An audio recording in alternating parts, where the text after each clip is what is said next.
Yeah, Keegan's been like a brother to me. Obviously, it was an incredible thing when he got named Ryder Cup captain. To this point, it hasn't exactly gone to plan, and that's really a kudos to Team Europe. They've really played incredible golf. I can even argue, I think I read this morning that Team USA yesterday afternoon was 31 under par, and Europe won almost every match. So sometimes in sports, you got to take your hat off and tip your cap to a team that's just playing a little bit better than you are, regardless of what you have going on. I think that's been the case so far. The beautiful thing about golf is that it's not over, and we have a new day, and things could change dramatically overnight. I'm sure that's what Team USA is hoping for. On the flip side of things, it's going to be hard for Europe not to feel confident about where they stand. They only need a few points this morning, and they've been performing so well that they're just going to come out here and try to kind of keep doing what it is they've been doing. Not saying that USA is out here searching, because they actually have also played quite well. They just haven't had some of those very timely putts go in. So I would guess that a lot of the time for the USA guys today are going to be spent a few extra minutes on the putting green, getting a feel for seeing the ball go in the hole. Right. Europe has not had an issue with that this week. USA has. I think they've actually been performing quite well from tee to green. Europe's just been making some timely putts. So Justin Rose, 7 birdies yesterday. Shane Lowry birdied 3 of the last 4 holes, and then he had Rory come in and birdie, the only one that he didn't. So a lot of birdies were being made. I think putting will kind of be the deciding factor if those putts drop. At this level, it really is kind of the determining factor, and it's not even a technical thing, I don't think, for these guys. In a vacuum, like I said, we got the 24 best players here. They're all amazing players. They're all well above average PGA Tour players with their skill set. Europe has been able to kind of dig a little bit deeper and make some of those outside of the statistical realm putts in some of the bigger moments. USA has not been able to do that to this point, but like I said, everything can flip overnight. So we saw Cameron Young also just hitting some shots out of the bunker. You know this golf course. What are those bunkers like? We also saw a lot of kind of 50, 60-yard bunker shots coming in. Yeah, we always joked about it in college, actually, that Bethpage is a very hard place to score unless your long bunker game is quite good. The hardest shot in golf. Definitely the hardest shot in golf, right? Like a 30 to 70-yard bunker shot. And if you get a little bit out of position here, or even in position on some of the par 5s, and you get a little unlucky, you find yourself with some of those longer bunker shots. Again, these are the best players in the world. We did see Cam actually just practicing that there, and I think I saw him kind of lip out on 2 of them. But right now you can see how, I don't think people really understand how impressive what Cam is doing right now. Full swing floppers that are flying about 4 yards and landing softly. It's just an incredible golf shot. It's insane. That's really good, and we did see a lot of that yesterday. Those players having the short, have to have a full swing with it. We've got Justin Thomas coming down right now. Watched him almost ace 17 yesterday, which was pretty exciting. I think this is certainly one of USA's emotional leaders here, and that's why he's going off second. He's had some moments of greatness this week for sure. I think he's kind of built for this moment, and he's done everything he's needed to do to be prepared this morning. By far one of the most talented players of the last 10 years or so. He's going to be ready to go today. He finds himself in a tough match like everyone does today, but I think he's going to be prepared and ready to go. And a day like today, singles matches, I think that's where your deep within drive really comes out, that desire to win, and you can make some things happen no matter where your game is at. Yeah, this is, obviously today is different than the last 2. It's one-on-one. You can kind of react a little bit differently to the guy you're playing, but this is so different than their week-in, week-out experience of kind of that marathon-style golf of 4 rounds trying to put a score together. And kind of go back to some of these short-side shots we've seen, you see these guys kind of attacking some pins and doing some things that maybe they wouldn't necessarily do on a 4-round stroke play tournament, but you got to press the envelope here in the Ryder Cup, especially when you have a partner yesterday afternoon who kind of you have the support and can back you up a little bit. But I think that's why we've seen some of these guys get in some spots that we're not necessarily used to seeing them in on a week in, week out basis. This is because the style of play, and this is very different. Now, to this point, Europe has reacted much better to that than USA has. But hopefully USA can figure something out today. The JT Tommy Fleetwood matchup, what do you think? Well, just like we said about Justin Rose, Tommy Fleetwood has kind of set himself up as one of the greatest Ryder Cup performers of all time.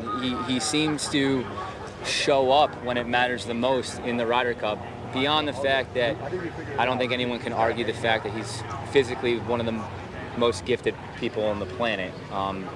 Watching him hit a golf ball is, if you love golf, is really a piece of art.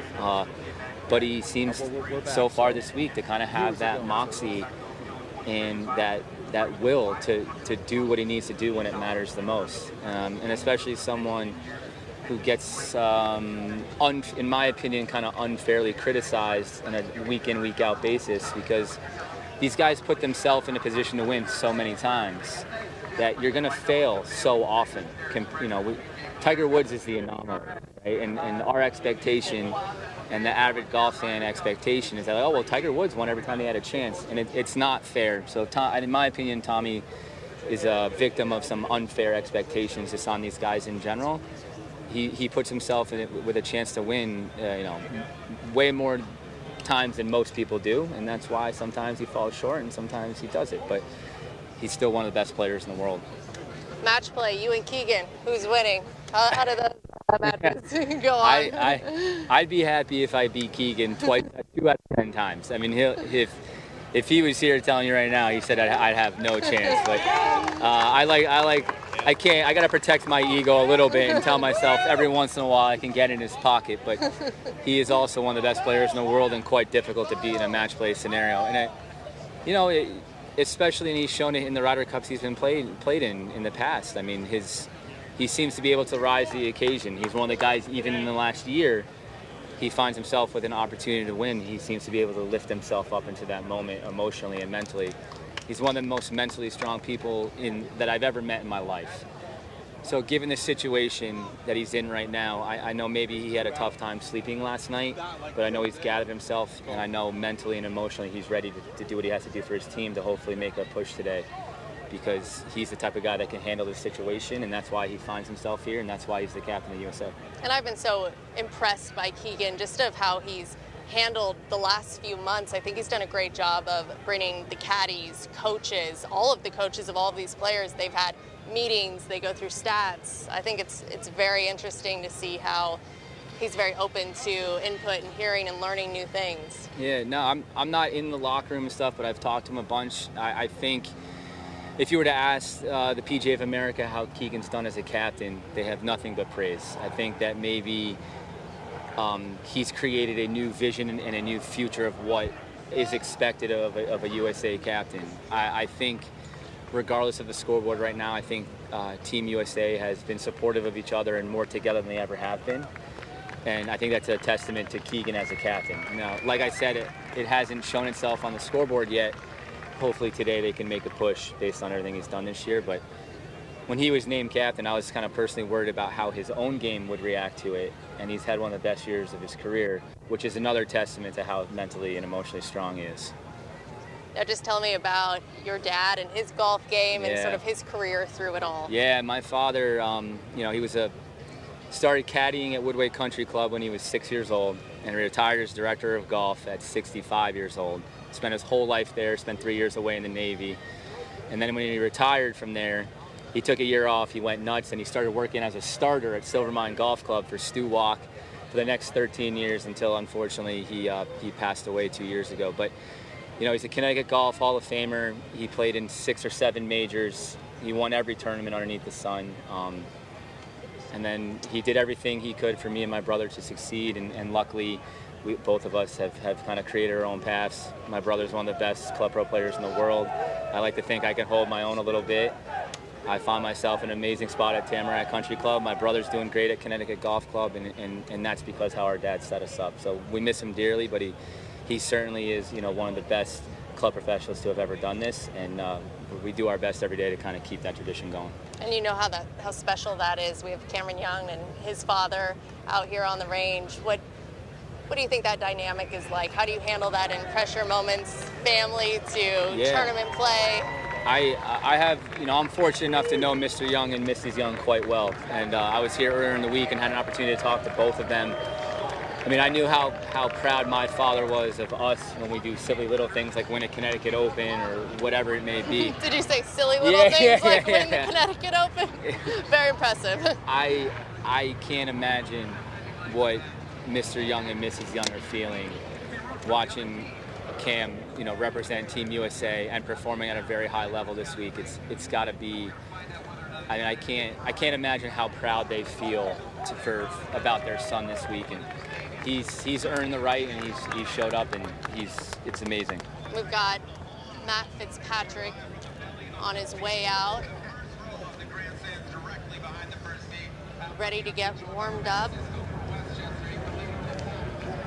I think Matt's warm-up session might be interesting to watch today. I mean, I think Matt's known as one of the more analytical, statistical-driven guys out here with his yardages and his game planning and stuff.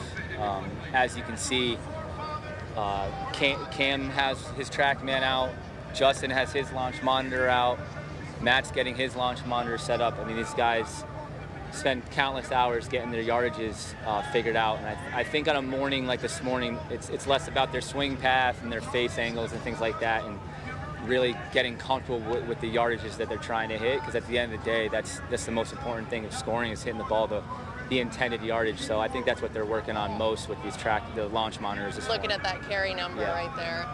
Very important, especially coming into those greens, knowing how far you're going to carry it and where it's going to land. Especially this week, the course has been playing. Obviously, it's a little soft based on the weather. Spin, I think, from watching this week, it looks like spin control has been one of the most difficult things in terms of hitting the ball the right distance. So, I'm sure all these guys have thought about that last night to figure out how they can do better than they've done to this point with that. But you're going to see all these guys with their launch monitors working on that right now. Any changes players make when you're dealing with something like that? Maybe switching a golf ball out, or? I don't know if they'll switch their golf ball, but I think maybe, these guys have access to the best stuff in the world. I think maybe you might see a guy switch a grind wedge or a loft to a wedge to create the kind of conditions that it is they're looking for between their launch and their spin.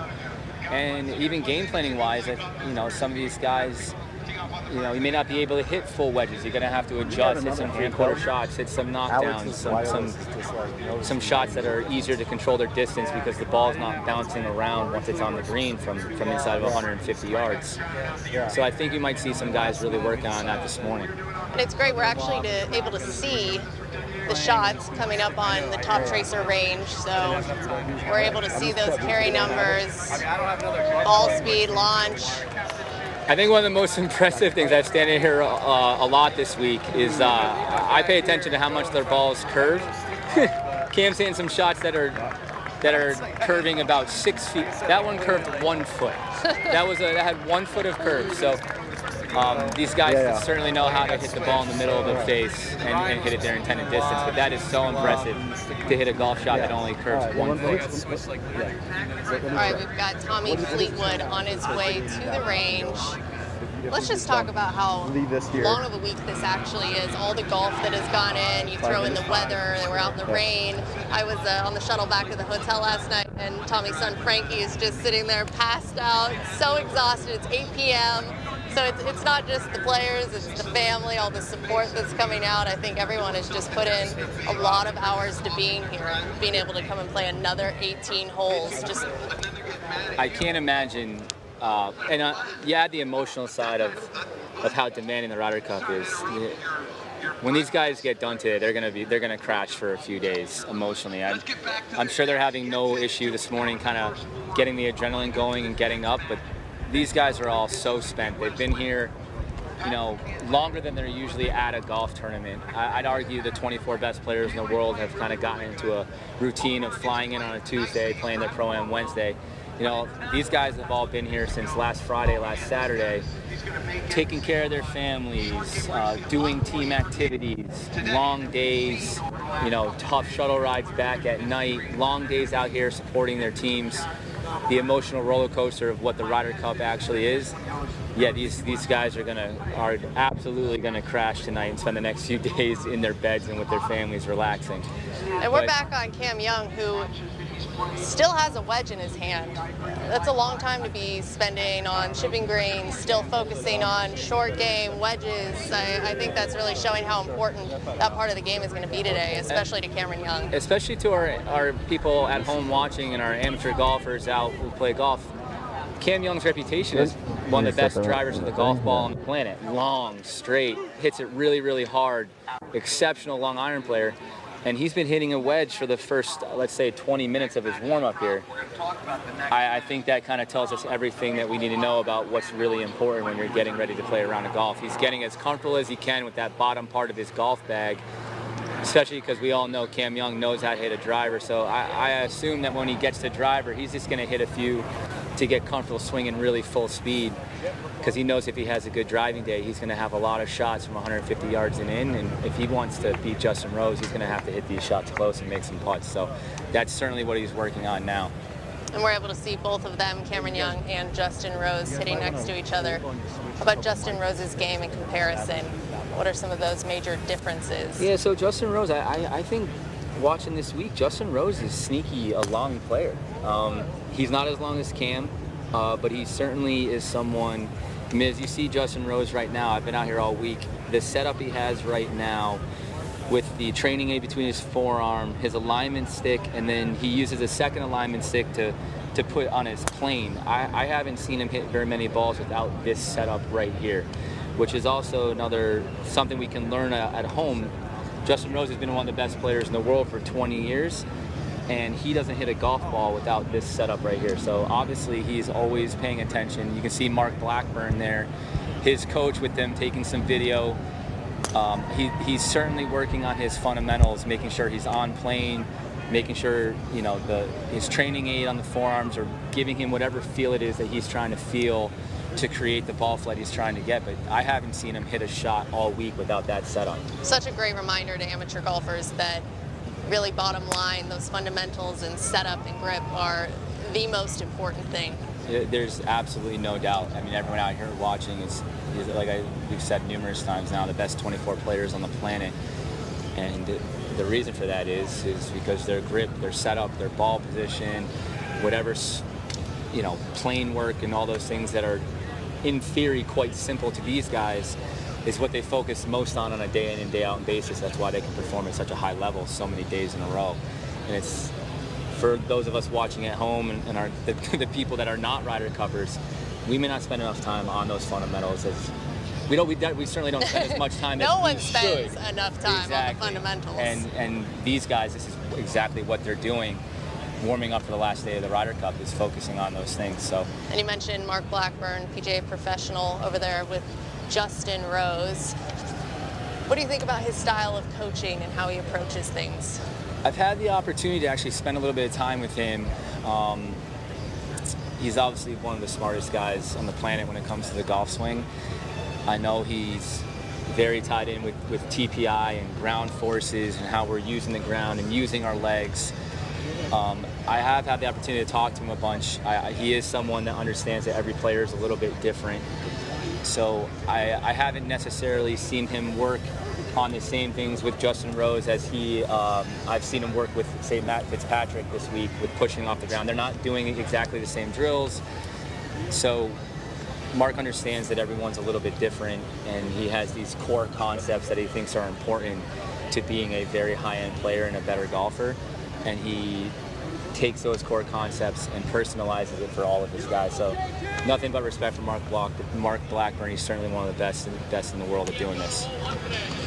All right, a few players here on the range. That first match, Cameron Young and Justin Rose, followed by Justin Thomas and Tommy Fleetwood. We have yet to see Bryson, but Matt Fitzpatrick is on the range. All right, Mike, well, thank you so much for joining us. This has been great. Love the insight. I'm looking forward to today. What's your plan? Who are you going to follow?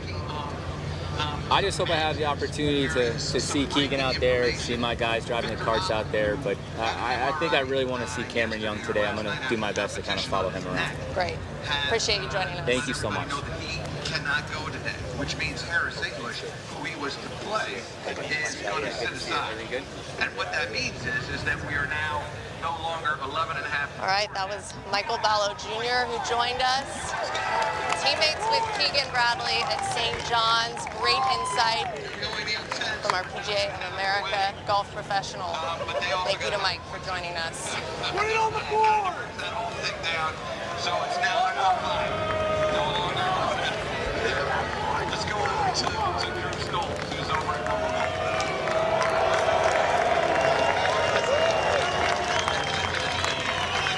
Rory McIlroy walking down the stairs to the driving range.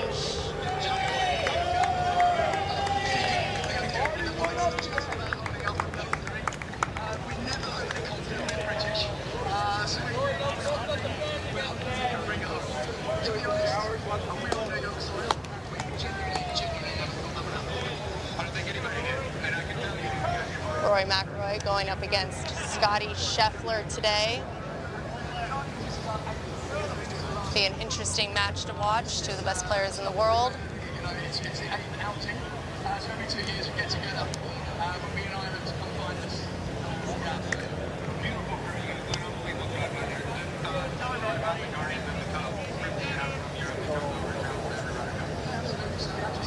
University in the UK. Once you've got to do something fun. There wasn't much atmosphere in the golf. It wasn't really organised singing. We love singing songs in the UK, especially through the soccer fields. So we put a few songs together. We write about 20 to 30 songs for each Ryder Cup. Every player gets their own 2 to 3 songs. Who sings them? Got your hands on down there.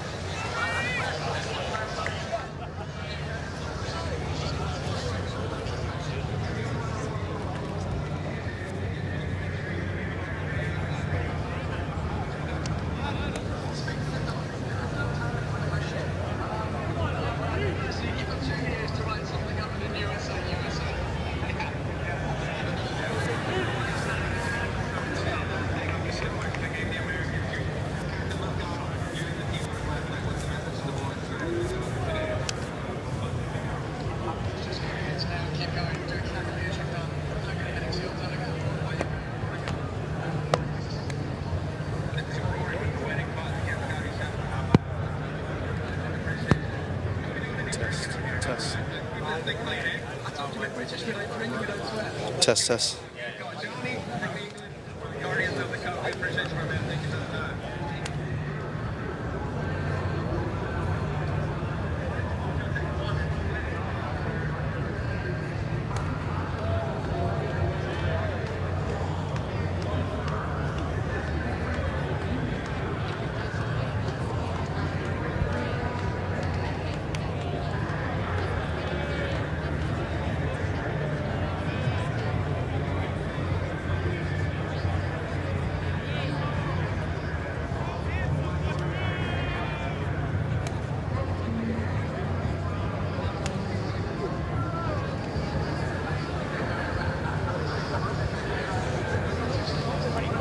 Now it's great to have Keith with us here today. Thanks for joining us. Pretty exciting spot we have to see everything going on. Alex, there's no better spot than being next to you right here, middle of the Ryder Cup, Bethpage Black. It's going to be a fantastic Sunday, and I know that we would love a couple more U.S. points on the board, but you know what? There's some head-to-head matchups here today that are really, really interesting, and some markets may be open on them that we can delve into. And that's the thing. I'm looking at all of these matches today, and there is not one that is not exciting. Who do you think you're most excited to see go head-to-head? Well, I think that the crowd is here to see the #1 and #2 player in the world, Scottie Scheffler and Rory McIlroy, go head-to-head. But, there are some very interesting ones. First one that comes to mind is Matt Fitzpatrick versus Bryson, David versus Goliath. I mean, I think that that's a really interesting market. And then, of course, you have kind of like the two emotional leaders of these teams. You've got JT versus Fairway Jesus. That's Tommy Fleetwood. I mean, that's an incredible matchup. Both have kind of handled themselves with tremendous aplomb. Tommy so much with his irons and his flat stick, and JT certainly handling the crowds, and I'm sure he'd like to sink a couple more putts too for the Americans. And I love seeing Justin Thomas play in this kind of environment. I think he really thrives and can get going when he has those roars from the crowd, knowing it's for his country. I just love watching him play out here at a Ryder Cup. Well, I think it definitely feeds him to come out and play in front of these types of crowds and play in a team environment. I don't know enough about his background to say if he was a kid, he was really good at rec basketball or anything, but there's something about that I think that, really puts him in a position. I think he likes being in the team room. I think he really, he has embraced being the emotional leader. And you know what? Quite honestly, the way that Europe has gone about this for years and the success that they've had, they have these names like a Seve, like a Faldo, like a Montgomery over the years that have been that sort of standby leader that's always been in the team room. And I think it's very interesting that the U.S. side, if you look at it, Scottie Scheffler, I don't believe he's that type of guy who's going to get up in front of the room. Bryson does it in different ways. I think JT, he is the veteran of this team, and as such, he has to accept that mantle. And I think,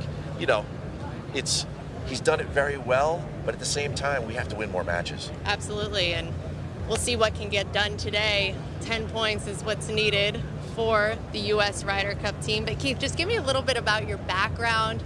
Tell me how you became a PGA of America professional and how you fell in love with the game of golf. So I was a green grass operator for over 20 plus years, all up and down the eastern seaboard. Obviously, as a kid, I loved golf. I got into it. I was a bag rat when I was a kid in central New Jersey where I grew up, and I just stayed at the golf course. Like so many people, tried to play, tried to do all of the things that, certainly these guys did, but then they did successfully. But I went the green grass route for a very, very long time, and I finished up over in New Jersey at a place called Springdale Golf Club. And then post-COVID, I looked at the marketplace, and there's always this, it's at the risk of being redundant, the PGA loves to say grow the game, but I thought there was this huge opportunity in wagering in golf. So I started my own company called Read the Line, and then this week we're here, promoting the game from a wagering perspective. And again, today the European team is up by 7, but there are 12 really, really interesting matches for us to delve into. And just watching these guys warm up, they're taking it serious. I don't think after Europe gets their number of points and then they claim the cup, or if they go on a run, these things are going to be battled out to the bitter end, and I think that the markets reflect that, and it's going to be a really, really interesting opportunity for people to stay engaged with this telecast on an NFL Sunday. And that's why I'm excited to talk to you. Kind of walk me through some of the stats, the odds. What are we looking at today? Well, when you start to look at first the beginning of the matches, and the lineups came out last night, the Ryder Cup does something very unique. They put the 12 names, Captain Keegan does, Captain Luke does, they put the 12 names in a row, and then they match up.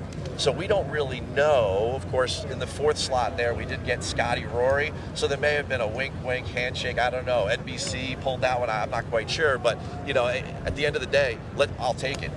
Because we certainly want to see that matchup. But you see some of the other ones, the way that they got together. JT and Fleetwood is a great one. I already mentioned Fitz and Bryson, 2 very different style players. You got the Iceman and the Iceberg, because you've got Patrick Cantley versus Ludwig Oberg. Really, really interesting matchups. And then you start to look at the way that the markets have already adjusted from last night. So when the odds came out last night, I looked right away, and then some of these matchups, we'll use Rory as an example. Scottie comes out as a heavy favorite, and then overnight, because of the way that this match has gone overall, and the way that Rory has handled himself with the crowd, and the way he's, quite frankly, played, right? You can see a lot of the market is shifting towards Rory, saying, "Oh, I think he can make this upset." Well, geez, with Scottie 0-4-0, he's still the #1 player in the world. This is his best format, right? Singles. He's going to go toe-to-toe with Rory, and I think that's really interesting how it all breaks down. Now, a matchup we won't be seeing today.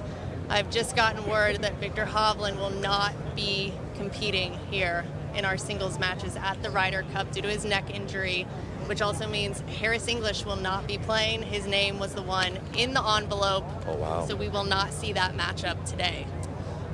Yeah, I was going to mention that if it came up while we were out here, was that to be prepared if there was a shift, because if Harris's name wasn't the one in the envelope, then someone else was going to be pulled from a match, and then Harris would shift, and then in the live markets, you'd have an opportunity. Maybe Harris gets matched up with a guy that on the European side that's been really, really good, and we didn't know that from last night. But looking at the matchups right now, I mean, just the first one out, Cameron Young versus Justin Rose. You know, you've got the New York kid, rookie, and you've got someone who's probably when we go to Ireland, Justin Rose is probably going to be the next captain after Luke Donald if he doesn't go for 3 in a row. So the Cameron Young versus Justin Rose. Cameron Young, one of the best players in the field right now from tee to green.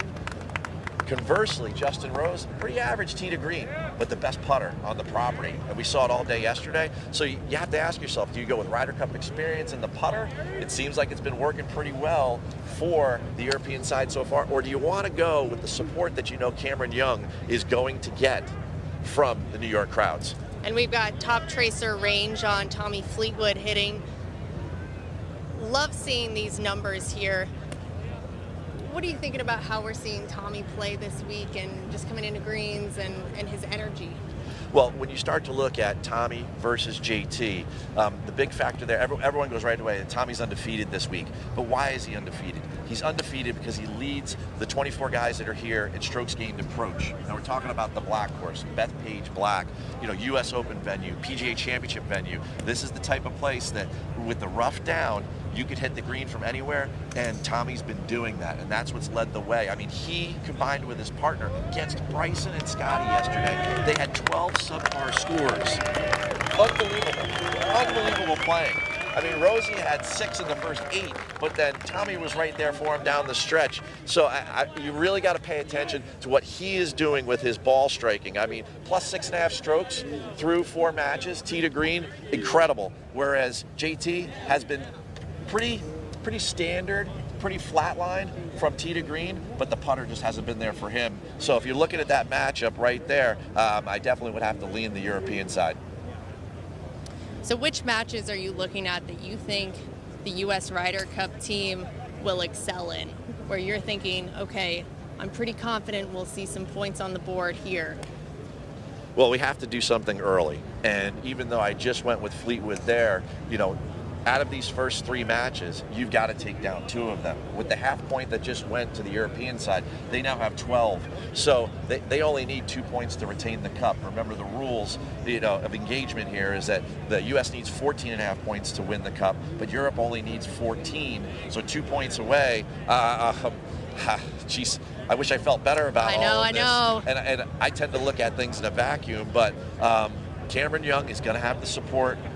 Can Justin Rose continue to make putts like he has been? Probably not. I do like Young in the first matchup. They both have very similar records. Cameron's 2-1-0 in this Ryder Cup. Justin Rose is 2-0. He's been relying on his putter. The markets reflect that. DraftKings has last night. They had Cameron at -140, which is a pretty heavy favorite in a head-to-head matchup, and then the action moved him to -145, so making him even more of a favorite. So America behind DraftKings is thinking the same thing that we are, which is they like stars and stripes in that first matchup. Who do you think is our underdog today? Ooh, our underdog.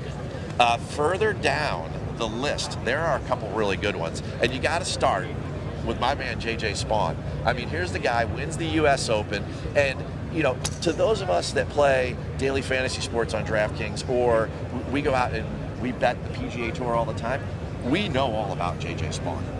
He has been a ball-striking Jesse forever, right? And the thing was, it was always the putter that had never really caught up to how well that he strikes the golf ball.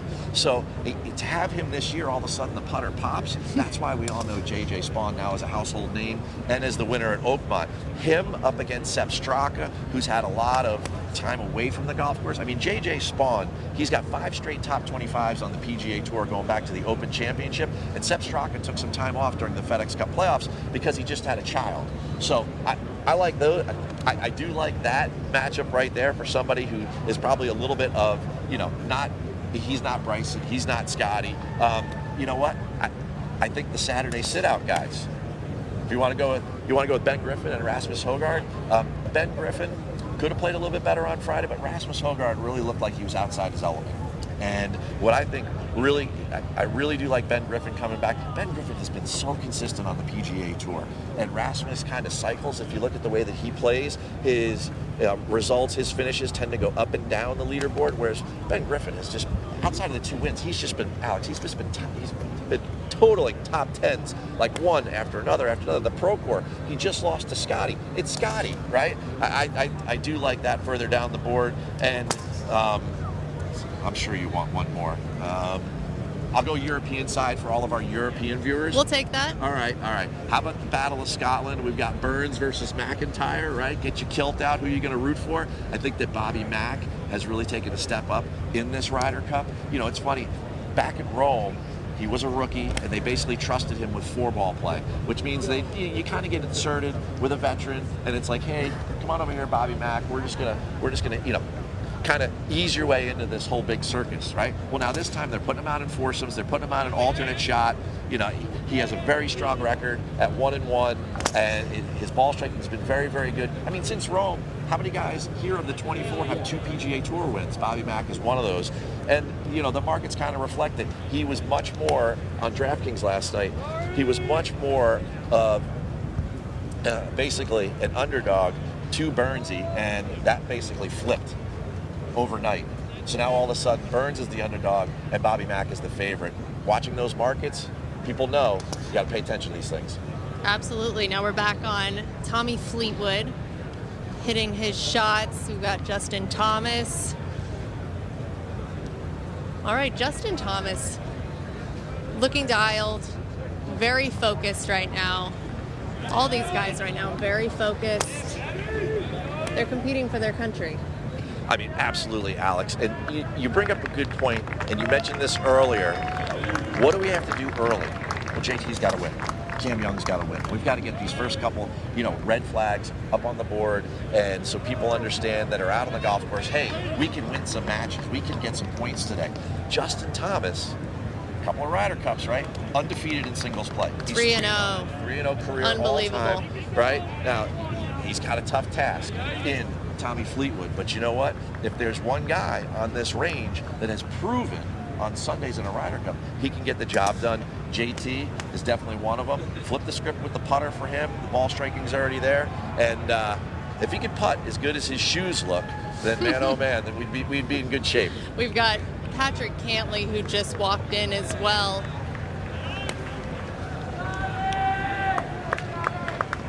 Well, you know, Patrick's going up against the young phenom in Ludwig Over, and he's starting over there at the short game area. And unlike a lot of these matches, like a 4-ball match, we aren't generally chipping much, right? If you're not making birdies, you're not winning holes. But these guys, they're going to miss some greens today. This is the Black course. I know a lot of people have talked about the setup being too easy for the Black, but #1 player in the world coming down to us. Scottie Scheffler. The only man that can interrupt my soliloquy on Cantley right here, Scottie Scheffler. Look at this, Ted Scott there. You know what? You got to mention the crowd's fired up today. You know, we're down by 7, but everyone has really showed up. This range is absolutely surrounded. It's a sea of red, white, and blue. You got to love it. We're not hearing any of the ole, ole. I love it. And I mean, Scottie, Rory today. We saw Rory walk in a couple minutes ago. Scottie's here now. I mean, that match is going to be 5-10 deep all the way around the rope line. Bryson DeChambeau has also entered the range. You know, Bryson and Scottie have a lot of pressure on them today. You know, they're both heavy favorites in their matches. Even we're saying Scottie over Rory, heavy favorite. Bryson, heavy favorite over Matt Fitzpatrick. And both of them, you know, what are they? 1-7 right now in the Ryder Cup. It hasn't been their week. This is a good way to kind of flip the script and come back in the end and really say, hey, you know what? Come Ireland, we're going to be ready to roll. That's for sure. And Bryson, just like Patrick, heading over to the short game area to kind of get dialed in and do his thing. And it's important, you know, as a PGA coach, there's a lot. I mean, there must be, what, 20,000 people, 10,000 people, I don't know, I'm not good with numbers like that, but there's a sea of people around this thing right now, watching all these guys warm up and to watch how they go wedge through their mid-irons into their woods, and then they walk off, and they've probably already hit some putts because that's on the other side of the walkway. But to see guys like Cantlay and Bryson, who are some of the best players in the world, go over and hit the short game first and not just run out and start hitting their driver, there's a good PGA lesson in all that. And we've got Scottie Scheffler over here with his coach, Randy Smith. What do you think about this duo? Well, I mean, 15 wins. Clearly working. Yes.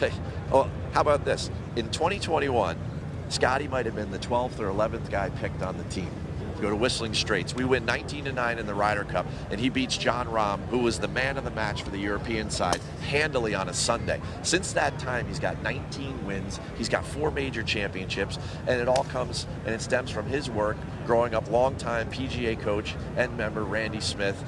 Fantastic duo there. You know, so much has been made of how he regrips the club before every swing, but you know what? Fundamentals count, and fundamentals are going to have to count today. You're looking at a marketplace where you've got Scottie.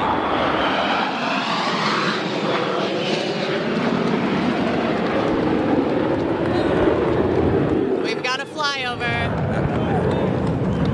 I tell you, and the funny thing is I told my jet not to pick me up till later, you know? No, really, when it comes to Scheffler, Sound of freedom. Oh, jeez. The look of freedom, too.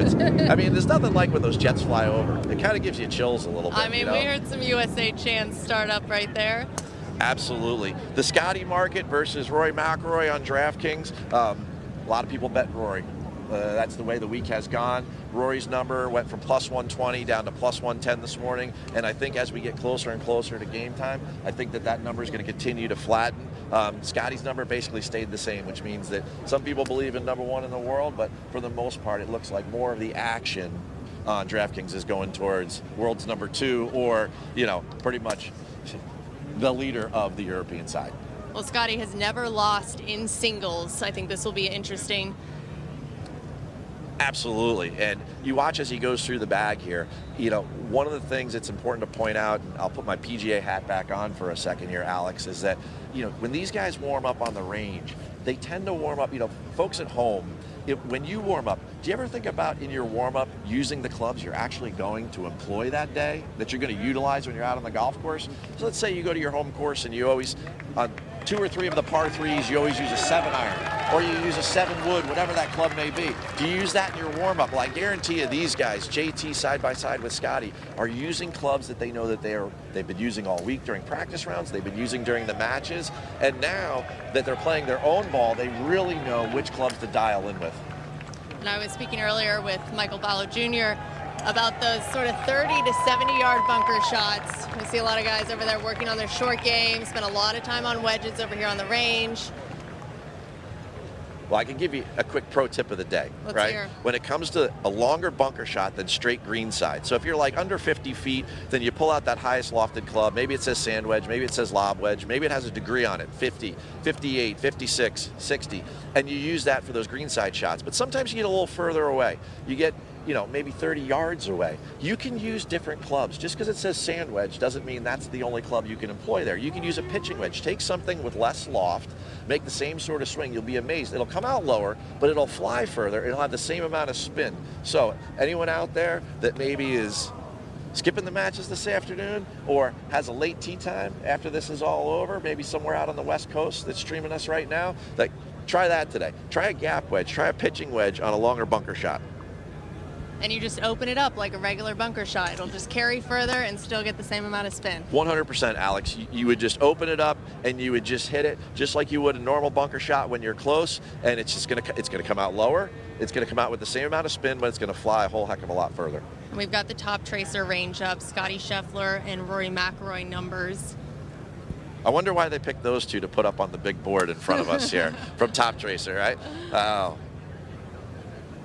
Look at that. Scottie looks like he's hitting a mid-iron, and the ball speed's 107 miles an hour, 98-foot apex, 137 yards carry.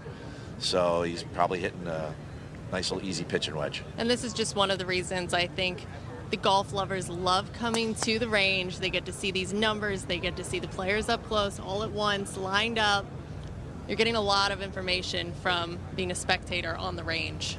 I mean, Alex, like so many men and women of the PGA of America, PGA professionals, I've taught the game for over 10,000 hours. You know, I have my Gladwell quota. And I tell you what, the fact that now the fans can come out and they can look at all of this, it's absolutely addicting. I mean, I didn't get into the wagering markets because I didn't like numbers, right? So the fact of the matter is that it's just a ton of fun for the fans to come out here and be able to do this. There's tons of apps that are available. You can go to PGA.com and you could just Google search an article on PGA.com and just try to figure out, what.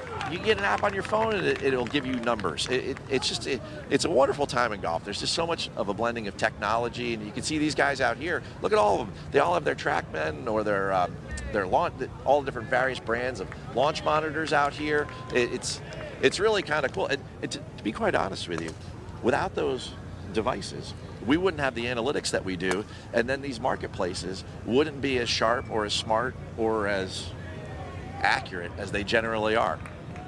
And just with those greens being a little bit softer, all the rain we saw earlier in the week, talk about how important those carry numbers are going to be, and also kind of the carry versus total number you see on a TrackMan unit or a distance unit, and what amateurs might not understand about carry and total. Well, let's go right into those first two matches, right? When you talk about the ball striking of Cam Young and you're talking about the ball striking of Tommy Fleetwood, two guys that are really hitting their irons well. When the greens are soft, you not only have to control your trajectory in, but you've got to be able to control your spin rates. And that's great that comes, everyone here can kind of see that on the big board, but these guys, they're studying that all the time with like real life feel. And what's interesting about that from my PGA coach perspective is that when you are practicing, how often do you change the speed of your swing so you'd hit the ball with less spin or more spin? If you're normally, let's say, 150 yards from the hole, and for you at home, that's a 6 or a 7 iron, right? Why not go with the longer one,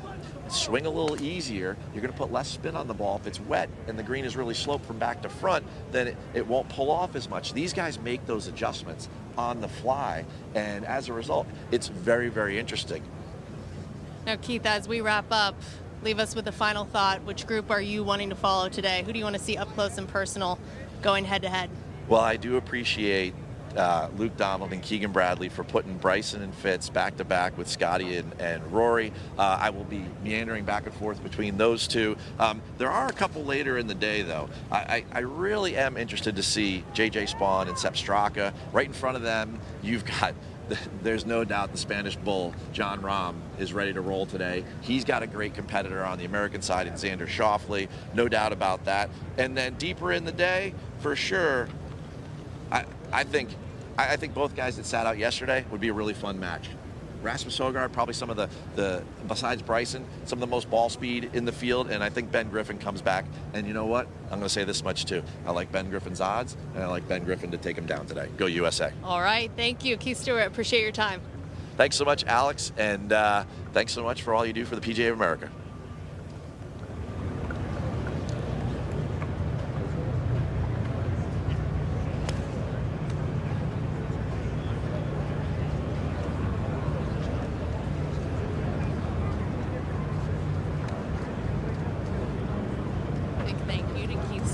Joining us, all those betting odds. Love to see it. Some great matchups today. Ryder Cup singles Sunday at the Ryder Cup. Now next up, Kathy Kim joining me. Very exciting to have you here on the range. Thank you. All the best players in the world. Front row seat to it. This has been amazing. What a great week it's been. All right, you're here with PGA of America. Just tell me a little bit about your background. Yeah, so I'm currently the director of golf instruction at Baltimore Country Club. Shout out Baltimore Country Club. I've been teaching for a long time, and I love watching professional golf. It is like there's nothing better. We've got our matchups for today. Who are you going to be looking for to do something great out there? Who are you most interested in? I am really pulling for Scottie to make a turn. I think he has it in him. I know he's been rooting for the team the whole week, so I'm really hoping he's able to pull it out for us. Undefeated in singles thus far in Ryder Cup matches. Yeah. And I think what Keegan said yesterday was pretty impressive, that he has the weight of the world on his shoulders. Yeah. I mean, he's coming in as the #1 player in the world. Yeah. There's a lot of responsibility that comes with that, a lot of pressure of representing your country Yes. and getting something done. Yeah. And you know what? Match play is so different than just regular stroke play. If you haven't played in a match play event before, I highly recommend you try, because it is such a different mindset. The way that you prepare is a different mindset, and you know, it's not all about the end score when it comes to match play. You can blow up on a hole, but then make a comeback on the next one. So you're very absolutely different. right, and the decisions you're making too, Oh, depending yeah. on where the matches stand, you might go for a green that you wouldn't rather have otherwise. Yes, absolutely. And I feel like in match play, you're typically a little more aggressive, right? Because you're not looking for that end score. So a lot more aggressive play. And I think that's what's different for us this week. I know you've done a lot for amateur golfers just in what you put out on social media, TikTok, Instagram, YouTube. Like, just tell me a little bit about that passion you have and getting to share your love of the game of golf. Yeah, so I actually started social media with a mission of growing the game, making it a little bit more of an equal access sport for all. I grew up on a Muni course. That's where I started golf. I'm very fortunate to be where I am now, but really that was the mission, and that continues to be the mission, is to have everybody try golf at least once, and if they need a couple tips here and there, I'm there for them. And I love watching your videos. Oh, I pick up tips of my own from there, which is great. It. And now we're getting to see some of these players hit on the range. Yeah. Who do we have there? There's Rory McIlroy. Looks like he's just getting bag situated. Now we've got Bryson DeChambeau. What do you think about this guy's game? I've heard some really loud applauses for him, cheers. I think this guy is a favorite just in terms of everyone's excited to watch. I definitely think so too. I think his energy is needed for Team USA for sure. I love how analytical he gets just from a teaching perspective. He documents everything, so it's very easy for us to follow how he's doing, and you can see there he has that. Is that a flight scope there with him that he's using to check his analytics there? So every player, I think, on this range will carry some sort of technology with them just to make sure that they are dialed in. One of the things that I notice with amateur golfers is when they go out and practice, they're looking at their total yardage for each club. These guys are actually looking mainly at their carry yardage, right? And every golf course is obviously different. The environment is different from day to day. So looking at that carry yardage and figuring out what that carry yardage is for each club in your bag is going to be really helpful. And you mentioned Bryson with the analytics. I've seen him out here every day. He has someone whose job it is to carry that flight scope, and it goes with him on the golf course to the short game area. He's using it for every shot he hits on this golf course in preparation for a round like today. Yes, absolutely. And for somebody like him, that's just the way that he thinks. He's always been that way. You can tell that in his golf swing as well. It's not the traditional golf swing. He certainly has a lot of the great components of a wonderful golf swing that we see, but it does look a little bit different comparative to some of the European players who do carry a little bit more of a traditional swing. And we're able to see all of those numbers here on the top tracer range from Bryson DeChambeau. So what are you looking at here? What do you find interesting? Yeah, so I like to see the flat carry, like I talked about earlier. That flat carry is really important because we're able to see at altitude what the ball is doing. And we had a little bit of rain last night, so it's probably going to be a little more softer around the greens. He's going to be able to really start going at those pins today. My gosh, and that ball speed is incredible, isn't it? 146 miles an hour. 148 a couple shots ago. It is very impressive, especially everything he does off the golf course as well to prepare. Absolutely. So what do you think about the kind of off the golf course preparation in terms of taking care of your body and preparing yourself for golf? Look at how many holes these guys are walking this week. This is a great example of how important that is. Yeah, and this is coming off of a season, right? It's not like they took a break and, you know, they were prepping for this for months and months and months. They're coming off of a full season. You have to stay healthy. You got to make sure your back is working, right? And a lot of walking. And more importantly, the mental toll that it takes for you to go through this match play event is just wild. Especially at the end of a Ryder Cup week, a Sunday. My gosh, yes. They've been through a lot emotionally, physically. It's impressive to see them, I mean, again, getting these kind of ball speed numbers, 155 miles per hour from Bryson. That's sweet. Sweet. So they're able to keep going. It's really impressive. Yes, absolutely. Okay, so I want to talk a little bit about the way that a lot of these guys are practicing. So a whole bunch of them have some sort of training aid, and then usually they do have some sort of like alignment stick or something on the ground. And I don't see a lot of amateurs bring any kind of training aids to the driving range when they're practicing. You can almost guarantee that they will bring something to these practices, whether they're just practicing for the day or while they're prepping for an event like this or a match. And the alignment sticks are great. It'll give you an idea of where you're lined up.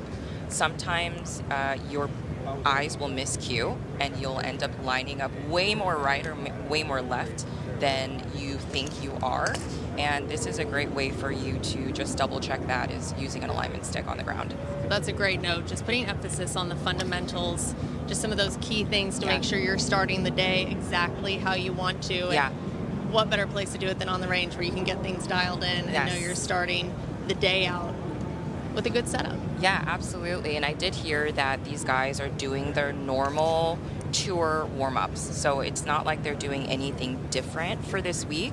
They're following their normal routine.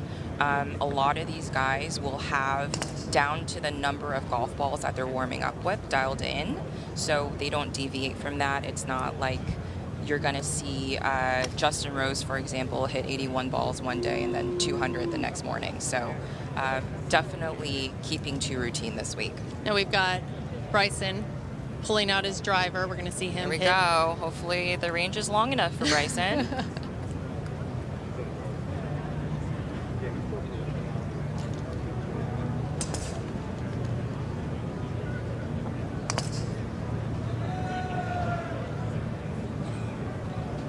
Look at that. Yeah, well, there goes, I mean, my total number was passed, I don't know, 10 seconds ago. 325 flat carry. That is spectacular. And with a 12-degree launch. That is amazing.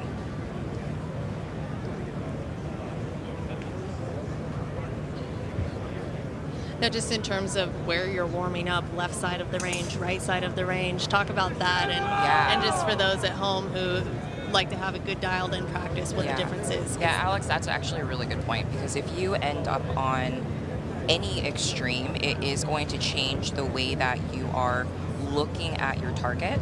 So for example, where Bryson is right now, this is really going to force him to draw golf balls, whereas if you're on the far right side of the range, it's going to force you to fade golf balls. So it really will change the way that your perspective is as you're warming up. So if you can get in the middle somewhere, great.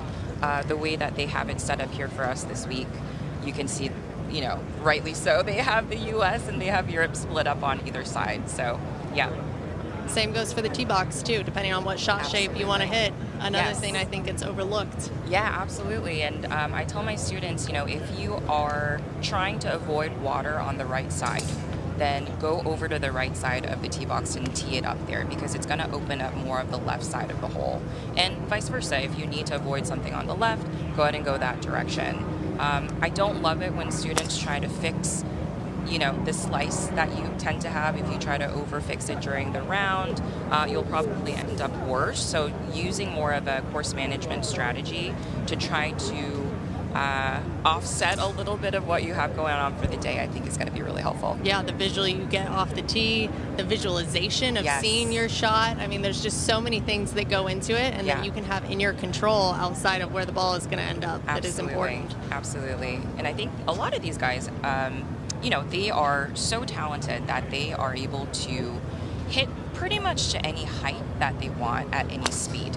And that's actually, I think, what's really overlooked with these guys is, if, for example, if you see them on the chipping green, they're able to slow down their swings and really control that trajectory however they want to, and I think that's where the magic is.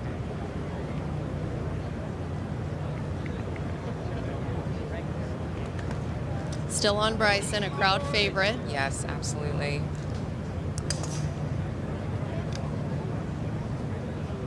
Alex, you hit it pretty far. I've seen your swing before.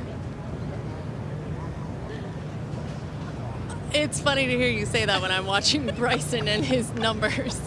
So I appreciate that. But in comparison here, it doesn't feel like much.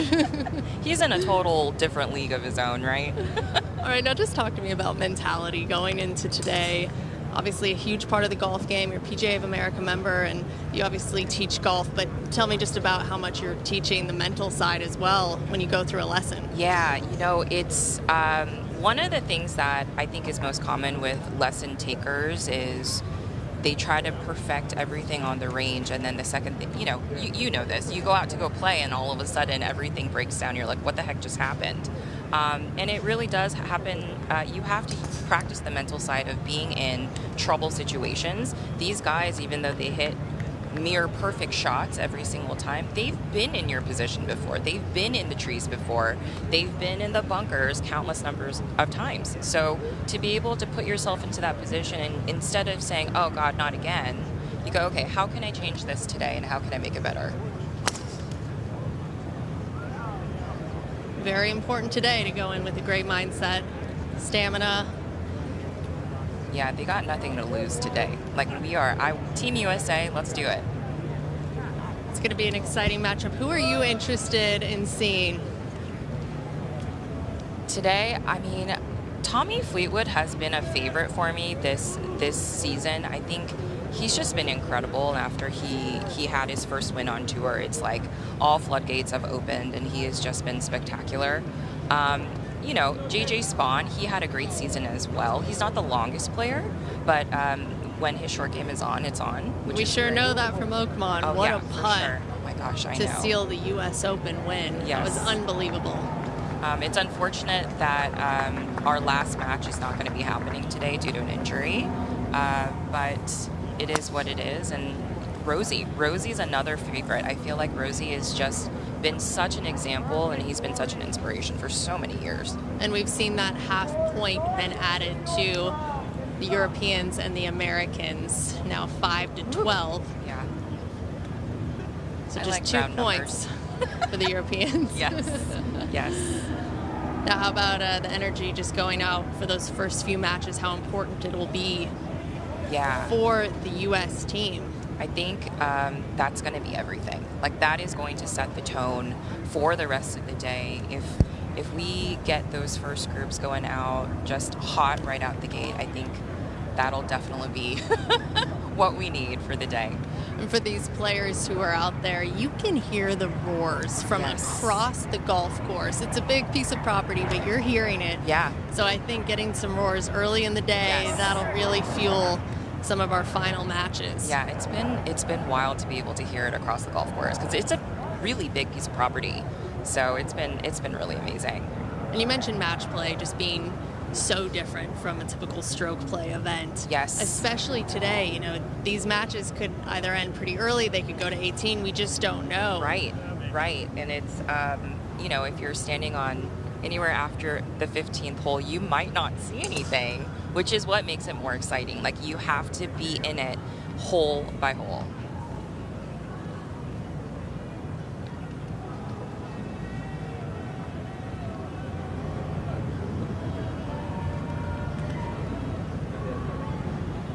The sounds of the strikes are just, I mean, like, there's nothing better. And seeing Bryson hit his driver, we've seen him nearly hit the green on one almost every day, every match. So impressive. Absolutely.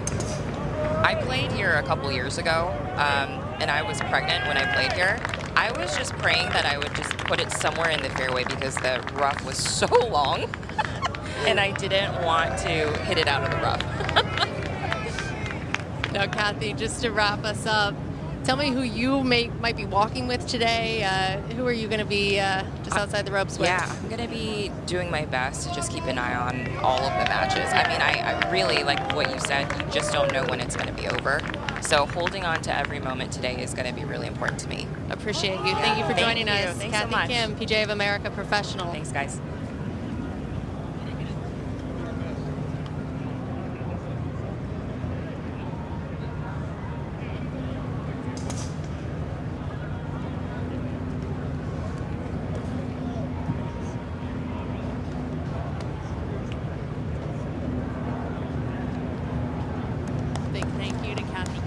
Joining us.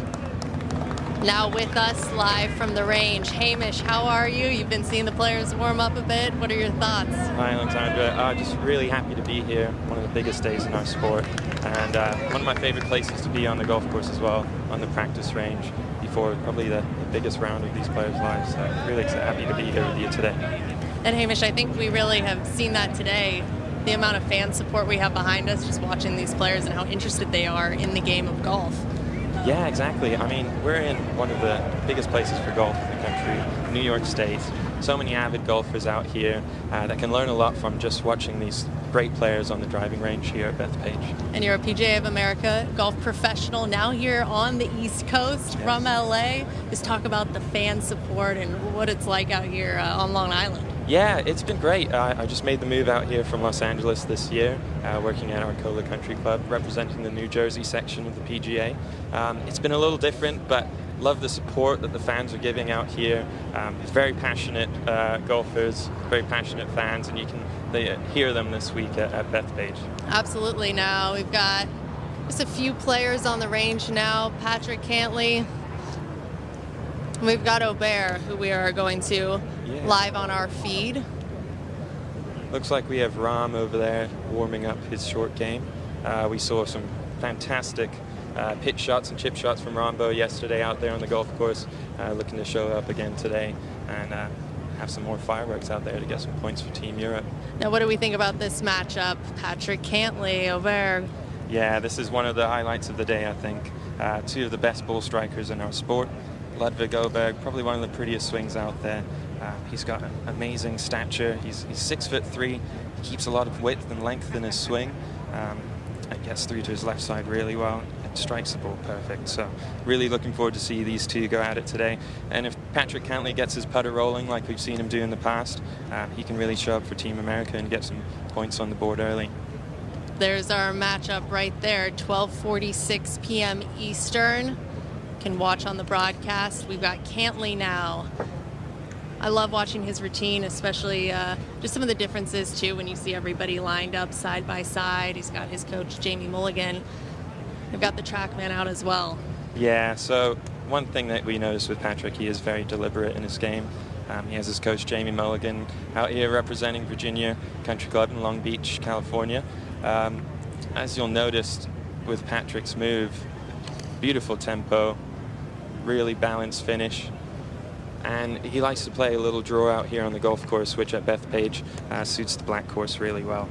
So you'll notice on the range here, not always are these players just hitting stock 7-iron, stock shots. They're working through their bags. They're playing different targets, different ball flights, hitting different windows. So when they get out into the golf course in competition, they're ready and focused to hit that shot that the ball calls for there. So. And you know Jamie a bit. Just tell me a little bit about his coaching style and what you've seen. Yeah, Jamie's, I haven't had a chance to get to know him personally, but from stories, he's a fantastic guy. He's very relaxed and down to earth, and he kind of brings that into his coaching. He's straightforward and to the point, and I think it's shown with Patrick's game. He doesn't have to give Patrick a whole lot.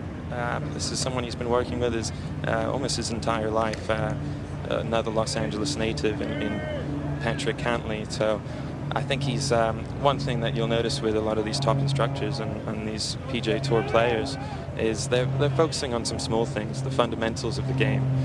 So it's something that I think a lot of us amateurs can learn from. Is, you know, even these best players in the world are focusing on their grip, their posture, their fundamentals. And as we see here, it looks like Jamie Mulligan, he's putting the club on his right side.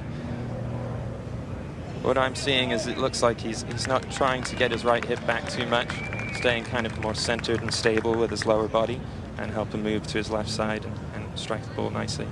And just personality matchup between a coach and a player, obviously a part of the PGA of America. Just tell me what that's like, finding the right coach and working with your students. Yeah, it's so important to have the right fit. You know, you have a lot of personalities on tour and personalities and coaches, so it's very important that the coach can understand your learning style, how you can pick up any feedback from your PGA coach. So it's something that I encourage any amateur out there to do. Find a PGA coach in your area that fits your game and can help you learn all the basics in golf to help you play your best. All right, still on Patrick Cantlay, hitting on the range. Yeah, beautiful swing there by Patrick. Need a strong start by Team USA today, and I think they put him up in the first matches for a reason. He's had history of winning matches and single matches in the Ryder Cup, and I know Captain Keegan's hoping for the same thing today. Now, great to see them side by side there on our screen. Just some of the similarities and differences about how they approach the greens, how they approach Bethpage Black. What do you think about this golf course? What are some key takeaways? Yeah, I mean, this golf course is a brute. It's a long course over 7,500 yards. It definitely sets up to a more right to left ball flight. We saw that this week. There were a lot of pins tucked on the left. A lot of players working draws into pins and draws off the tee. So you'll see guys like Ludwig and Patrick here on the range working that ball flight here. One thing I love about Ludwig's golf swing is he uses that stature to his advantage. So you see him making some swings. Just take a look at how much width he creates on his backswing. Doesn't have much wrist set to the top, and one of the prettiest tempos and rhythm in golf. So something I'm sure he's focused on the range is finding that rhythm through his bag. So he's confident under pressure today out there during the final match. All right, we've got our top tracer numbers on the screen for us. What are you finding interesting here? Yeah, we take a look at how high they hit the ball. That's always something I'm amazed at in coming out to these PGA events, is just the sheer height, the apex, 123 feet. Not sure what that is that Patrick's hitting. Looks like a wood of some kind, but it's something that they really need. I know it's a little softer out here at Bethpage this week, but these guys are used to playing firm, fast greens. They need to get their descent angle steep, get that ball up in the air with a nice spin rate to land it soft, and hopefully attack some pins today.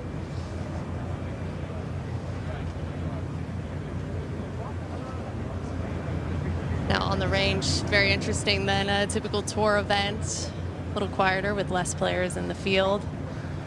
Yeah, we see just the one matchup here. I know those later matches, they're important. They're probably spending some time on the putting green now, working with their physio teams, making sure their body's in the right shape to go and play out there today. And you're right, we've seen the players spend a lot of time on short game, over around the greens, something that'll be critical, especially today when every point matters. Absolutely. Yeah, we've seen tee to green. Both teams are playing some phenomenal golf. I think what the real difference maker has been is on the greens this week. Team Europe has been making a lot of putts, and that's what wins these golf tournaments in match play. You've got to always anticipate your playing competitor is going to make that next shot. So USA needs to step up, make a few more putts. They've been close this week. I think if they get up to a strong start, you know, and win some matches in the middle of the group there, we've got a chance for it to come down to these last matches in the day here. And here we go, Jon Rahm. Interesting, I see AirPods in his ears. I don't know what he's listening to. Have to ask him, but yeah, he's working on that short little shot out of the rough. Be critical today, and quite a difficult shot as well. Very difficult shot. You know, I'm guessing Sunday at the Ryder Cup, they're tucking some pins, so this might be a place he's going to end up. One thing about playing out of the rough like this, you'll notice here, you've got to come in with a steep angle of attack. You need a lot of loft. That gets the ball up in the air, landing softly on the greens. Although these greens are a little softer this week, they're still quick, so anything that you can do to get the ball to stop quickly out of that rough is helpful. Now, Jon Rahm, what a player to have on your team, not only for his golf and mechanics, but also just his personality and what he brings to the table. That's right, Alexandra. Yeah, he brings a lot of fire to the Team Europe. You know, I think a lot of people rally behind him. He's carrying that passion that Seve Ballesteros carried for Team Europe, and plays with a chip on his shoulder. He's going out there to win. I'm sure he's feeling the same way today. We've got both Scottie and John over on the short game area. John about to hit a few other different shots around the greens.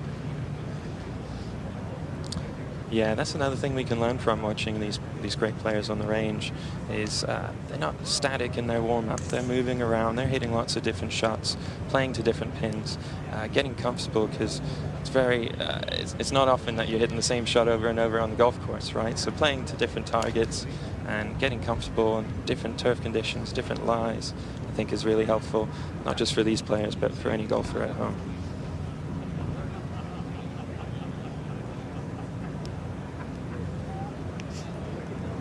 Now, Jon Rahm, just talk a little bit about his game and what you see and some of the things that we might get to see today. Yeah, so we've all seen Jon Rahm's golf swing. It's a little shorter. He's obviously, we know about his limitations with his right ankle, but he's done some tremendous swings, moves in his game to get to the point he is, major winner. And I think it's just something to learn from, is playing within your limitations. He's worked with his swing coaches to understand what he can do with his body and his golf swing, and play to the best of his ability. And we've seen that out here this week and in PGA events in the past. So we see Rahm walking from chipping green over to his spot on the range, zoned in. Yeah, getting a few more players down here now. Looks like JJ Spawn just walked in. Another great player that I think can really show up for Team USA today.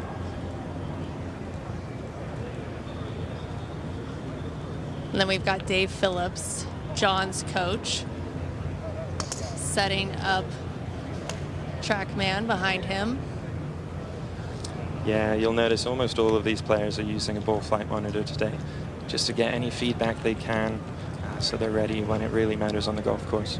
Now, you were mentioning just some of the limitations, Rahm with his ankle, but talk about, as being a PGA of America coach, that is a huge part of becoming the best golfer you can be, is knowing what some of those restrictions are and having someone that can walk you through that. And you might think, wow, I'm just not able to have the swing I want to have, and you don't know why.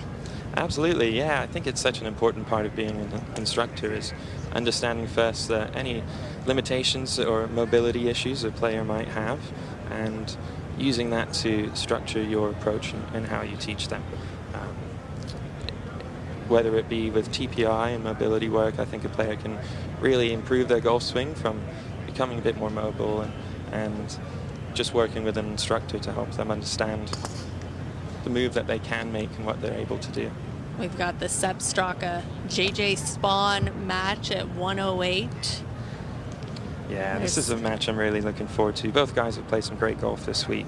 JJ Spawn picking up a big win for Team America at the end of the day yesterday, and looking to do the same thing today. But he's coming up against a great player in Sepp Straka. We've seen him out here on the PGA Tour. He's comfortable playing in America in these really pressure-packed moments.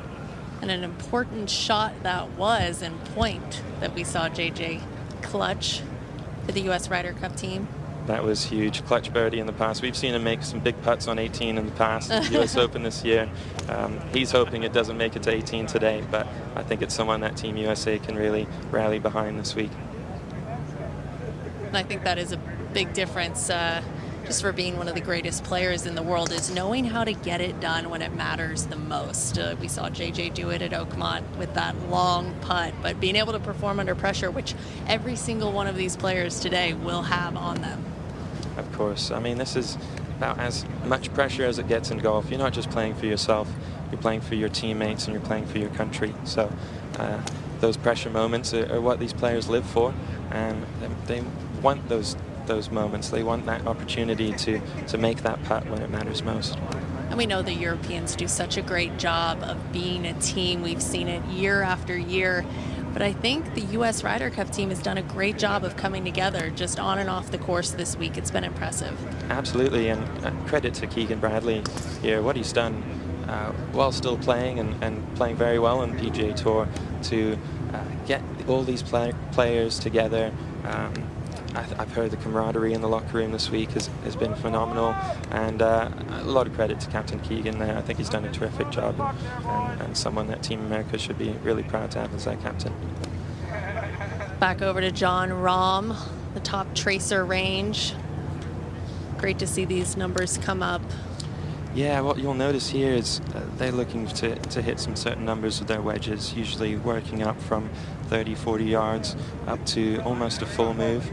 What I really like to see is with that, you see that apex at 48 feet, hitting flat ball flights with their wedges. Something that's important here now that the greens are a little softer. You don't want anything coming in too much spin, so it can attack the pin and stay and land close to the hole. Dave Phillips, his coach, one of the founders of the Titleist Performance Institute out in California, Carlsbad. Yeah, exactly. Obviously someone that's been able to work really well with John Rahm and his limitations he might have with his body. One of the best in the business by far. Ball speed, 79 miles per hour. Just looking through those numbers, launch, apex, hang time. You see here, he's starting to hit his different windows now. He's getting that launch a little bit higher, ball flight a little higher, playing some different shots. That's always one of my favorite things to do, is coming down here to the range, seeing these different shots these players can hit out here, because a lot of times this golf course, especially a course like Bethpage Black, really calls for an arsenal of shots in your bag. Xander moving from the chipping area over to the range.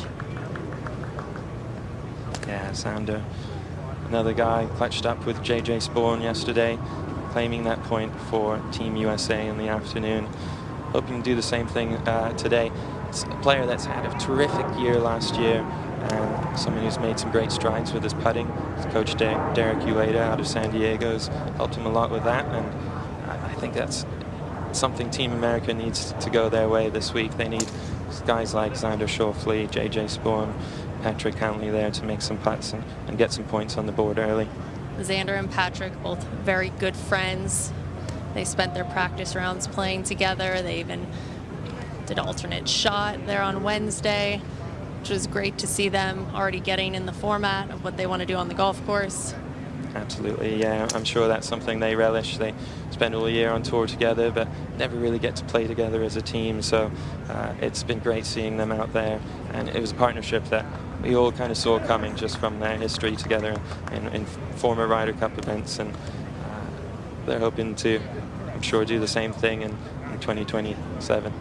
Xander starting out on the range with a wedge. Important way to work your way up in the bag. Yeah, of course.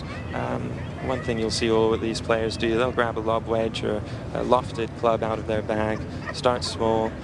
They're finding the low point in their swing here. They're finding some rhythm that they can keep and maintain through the bag, gradually working up to a longer distance. Now the Schauffele-Rahm matchup today, what do we think about these two? Not only just their games, the personalities. Yeah, another one I'm really excited to see out there. You know, they're both phenomenal ball strikers. I think what's going to really be key is who can get their ball in the fairway off the tee. It's one thing Rahm's done great this week. He plays a nice little fade off the tee and can control that ball really well. Something Xander's hoping to do today as well. If you can get that ball closer to the hole, give yourself some chances, put your pressure on your opponent, you've got a good chance to win your match. We're able to see them hitting side by side there on our screen. Love the demeanor. They both feel very relaxed and comfortable. Yeah. One thing that you'll notice, the pace at which they warm up out here. They're not raking balls. They're not hitting one after another. They're taking their time. They're looking at some feedback from their ball flight monitor, going through their basics, their fundamentals, and keeping a nice rhythm to everything that they're doing today that can just set up and transfer to the golf course. Exactly how you said. We see a lot of them standing back, doing their routine over shots here on the range, something I think that gets overlooked. Absolutely, yeah, especially once a little pressure creeps in. I see it in my game and amateurs as well. If you have a routine that you can stick to, whether it be a pre-shot routine or even just a little saying or a breathing technique that gets you comfortable in the moment.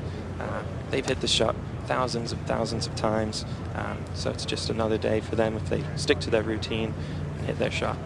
I saw a video of Tiger Woods last night, and he was talking about how important the routine is. because when you get into your routine, you're thinking about step 1, step 2, step 3, and not the result. Exactly. Yeah, focused on the process rather than the outcome, which I think is very important. Sometimes easier said than done, but... Exactly, yeah, it's tough, especially when you have 50,000 fans yelling and screaming in support of you. So just to stay focused out there, stick to that routine is so helpful.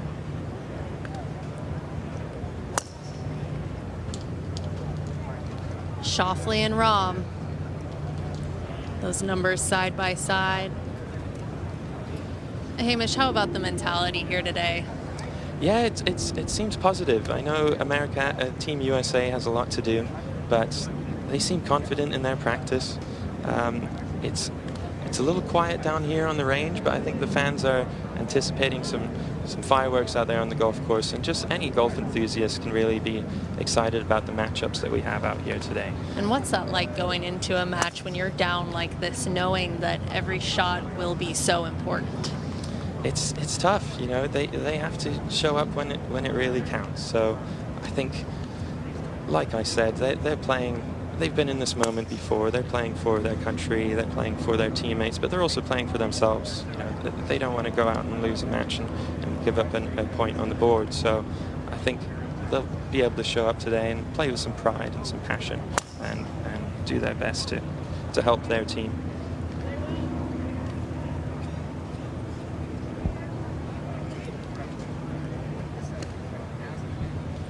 So Xander still working on some wedges. You'll notice probably about almost 50% of the shots hit here on the range by these great players are with their wedges, their short irons. Højgaard making his way, just like the others, starting over at the chipping green before he will move to the range. Yeah, we haven't been able to see much golf out of Rasmus this week. Really looking forward to see how his game shows up today. Obviously, Team Europe had his twin brother last Ryder Cup, Nikolai. I'm sure that family's happy knowing that another brother, another family's got member has got some Team Europe stars to add to their great playing career. And Xander, who's 2-1, but he's never lost in Ryder Cup singles. I think important to know, especially as the player, that they've done this before, they can do it again. Absolutely, yeah, just that history, that experience is so important. And it's something that Jon Rahm knows as well. You know, I'm sure Jon Rahm's seen that record and says, hey, I want to be that guy that goes and beats Xander today. So I think that's going to be a fantastic match. Every matchup today on the board will be exciting. That's true. Yep, there's going to be some fireworks out there. And I mean, one match that's about to get going, I'm really excited to see. Probably the two best players in the world, Scottie Scheffler, Rory McIlroy, going at it. So if you don't like that, you know, this is what golf is about, and really happy and excited to see these players compete together today. As a huge golf fan, I was waiting for those pairings to come out. I could not wait to see who would be going up against each other. Are you going to follow the golf out on the course today? What's your plan? I am, yeah. So after I watch these players on the range here, I think I will follow that Scottie-Rory match. It's a matchup we've been hoping to see, and we've seen in the past in the PGA Tour. Another match really excited about, Matt Fitzpatrick, Bryson DeChambeau, a couple of players that we know have been really working on their speed and like to hit the ball far, and especially the bomber that Bryson is. So I think with Fitzpatrick's game this week, that would be a really great match to see. So yeah, and just being out here at Bethpage Black, it's such a beautiful property. We're in a state park. You know, this golf course carves its way through a forest, and it's a great walk and a great opportunity to watch some amazing golf. And you mentioned those players wanting to increase their speed, something I think everyone wants to do, especially in this day and age. But what are some things that you can do at home to maybe get those numbers up a little bit? Yeah, one thing I'm a big fan of is overspeed training.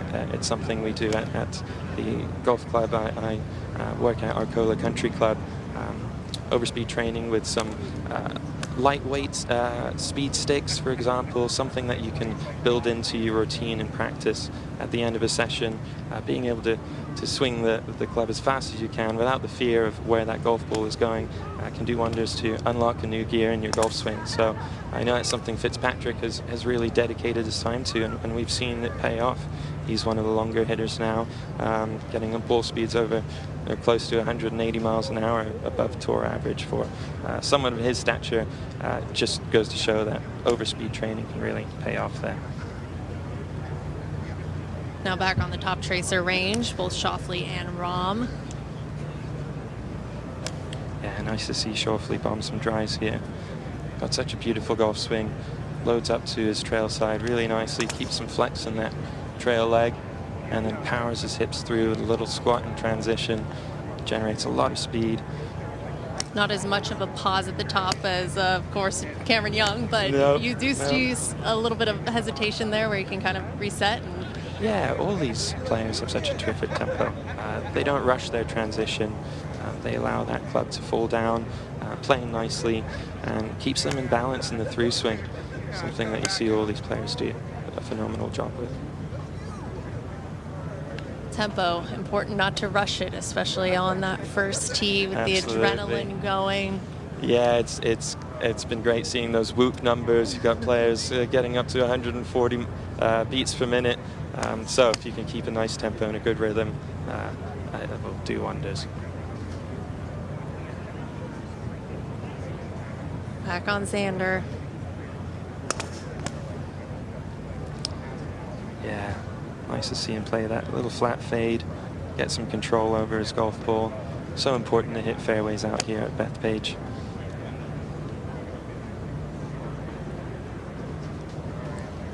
Again, never lost in Ryder Cup singles. But this matchup against Jon Rahm, I'm not counting Jon out here, that is for sure. This will be a great one to watch. I'll stick around for this one.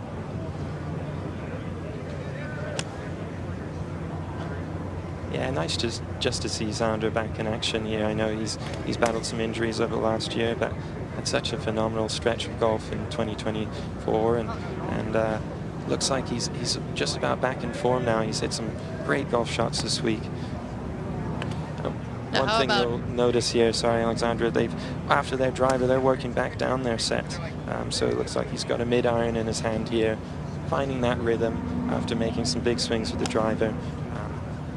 So they go out on the golf course, keep that same rhythm through the round. I always like to finish my warm-up session by visualizing that first hole and playing the hole in my head. So I'll hit my driver, then hit the next shot that I think I'll have, especially on a course that I know or in preparation for a tournament. Yeah, great way to transfer your game from the range to the course and just give you that little bit more confidence on that first tee and that first fairway, knowing that you've practiced for this moment. We've got our matchup for singles today. What do you think about the order of how these guys are going out and what kind of goes into that, especially on Keegan's side? Yeah, I mean, obviously both sides have put their top performers out first.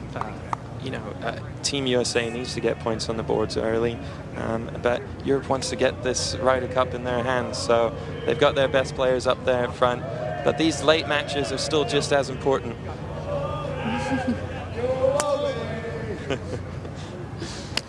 Team USA fans making their voices heard already. They're going to need that support out there if they want to get this done today.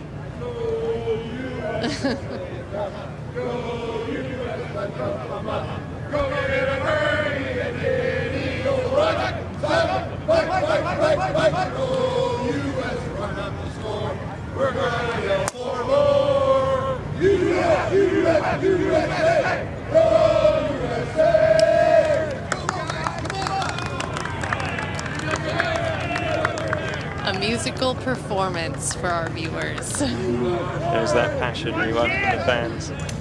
There they are on our screen.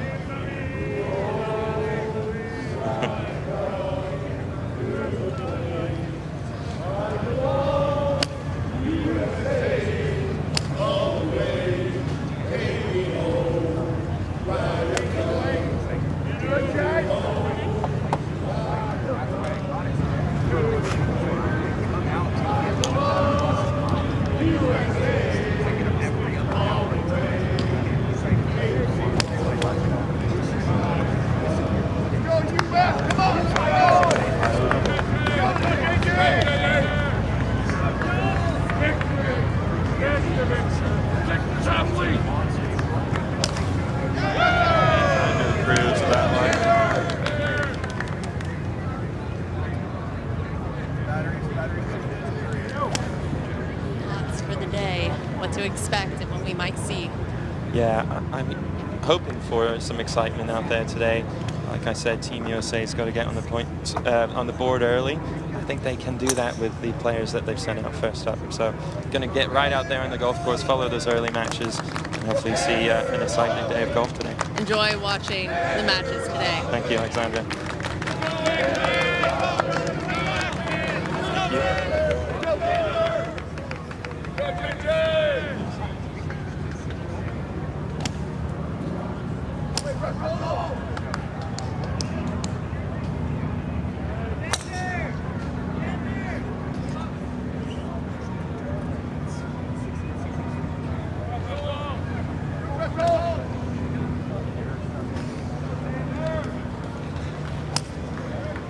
All right, big thank you to Hamish for joining us.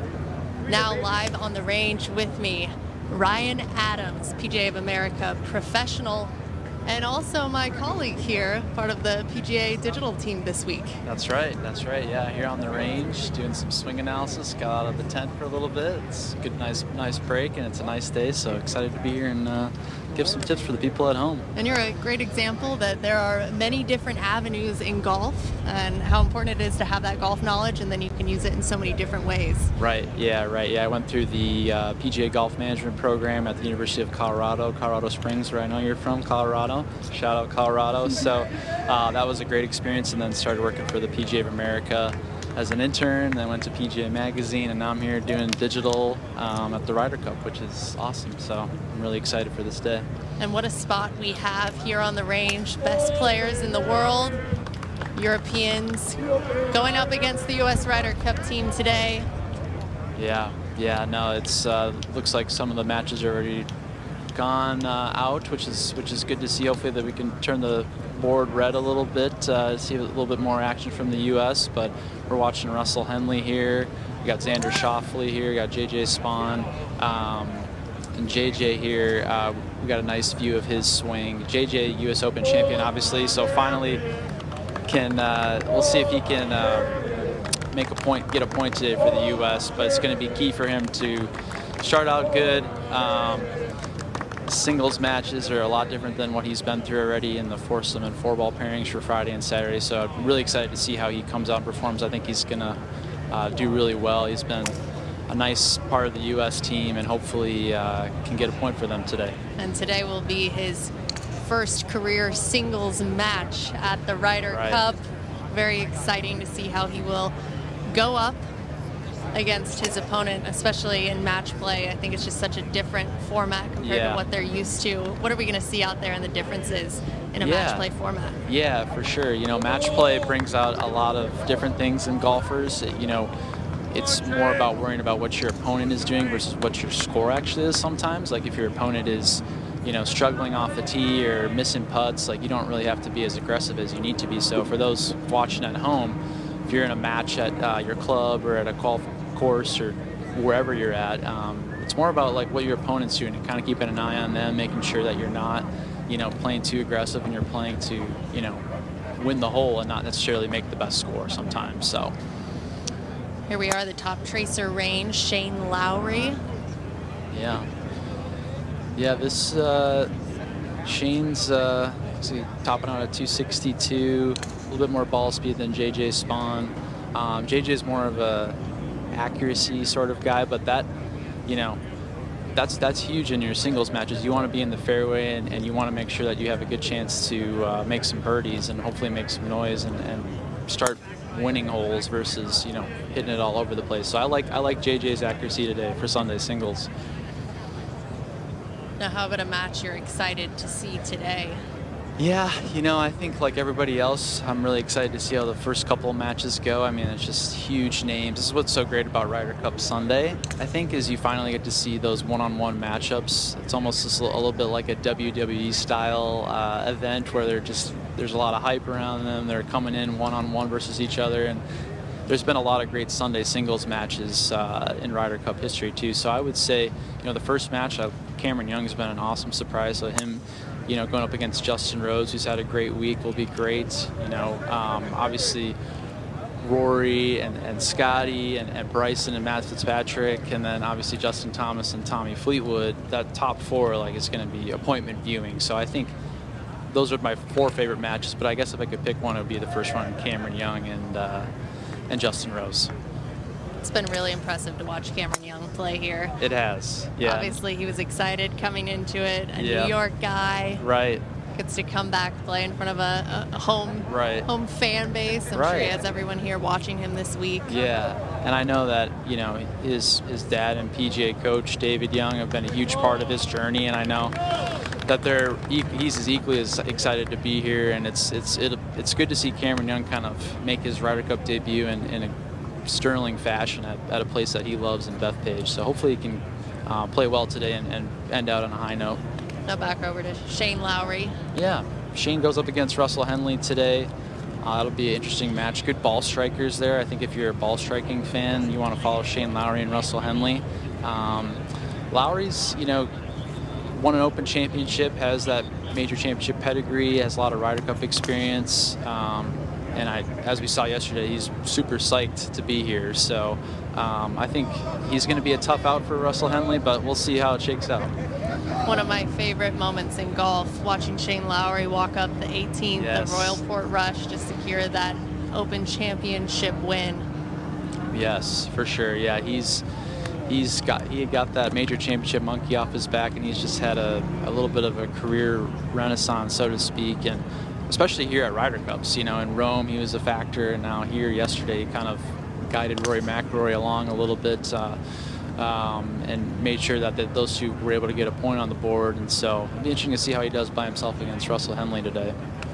Finishing up those last 4 holes, 3 birdies out of 4. Right. Rory picking up the slack on that one other hole he didn't birdie. Great teamwork right there. Right. Yeah. No, that's exactly right. And that's part of, you know, Team Europe's success is they bounce off each other really well. But even today, when they're all, you know, one-on-one against the United States, they still kind of are rooting for each other. We just saw John Rahm and Rasmus, or I'm sorry, Shane Lowry and Rasmus just shake hands and get ready and give each other a little motivational encouragement before, you know, Rasmus is obviously he's doing his first Ryder Cup as well. So this is all about Team Europe's chemistry, right? And that's probably why they're in the lead at this point. So we'll see if that happens today again on Sunday singles.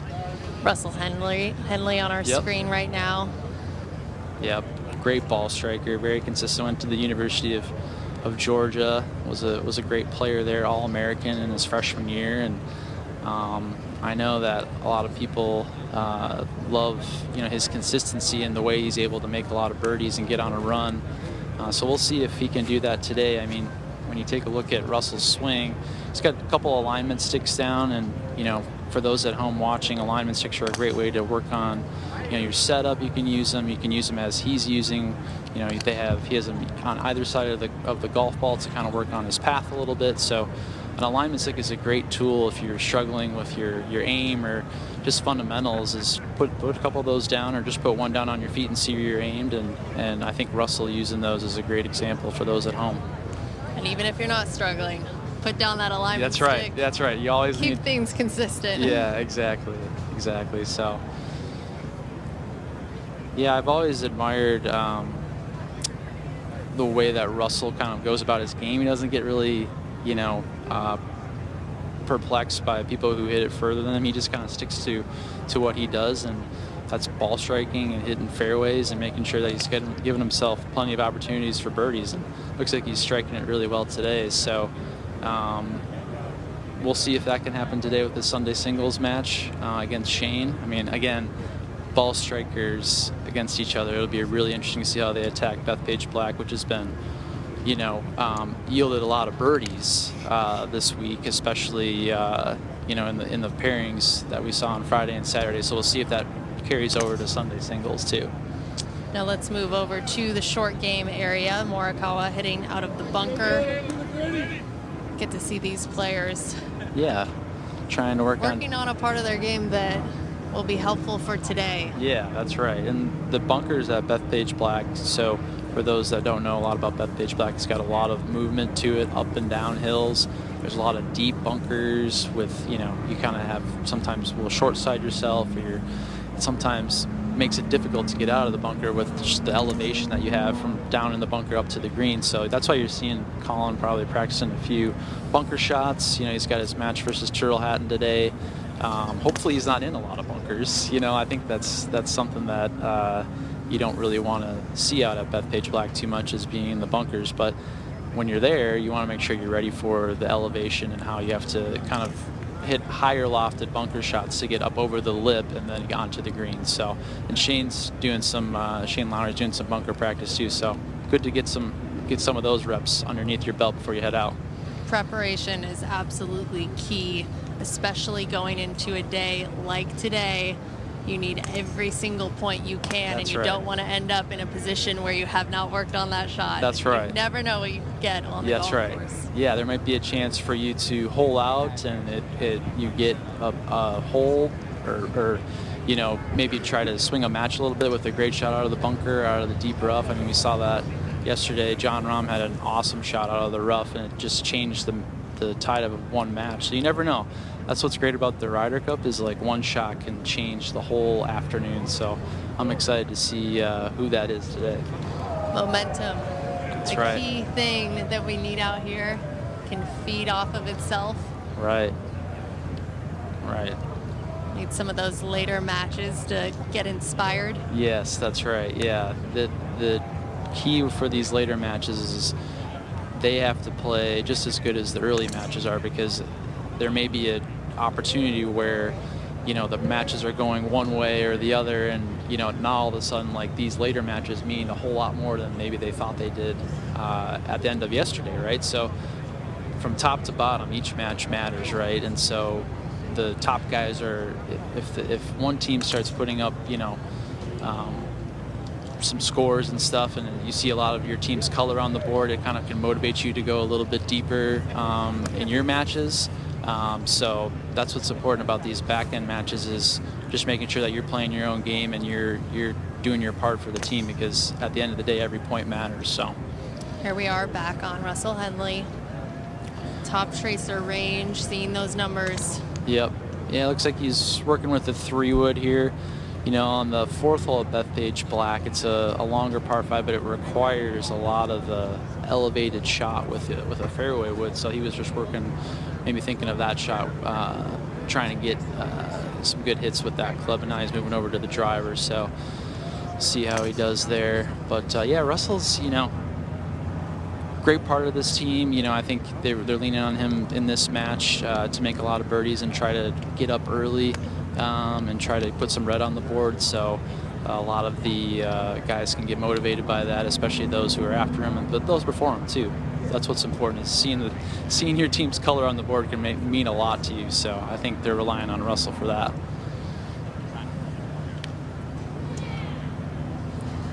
Now, just a reminder to everyone wanting to watch the Ryder Cup today, you can go to rydercup.com to watch the featured group. Of course, head over to NBC for all of your Ryder Cup coverage throughout the rest of the day.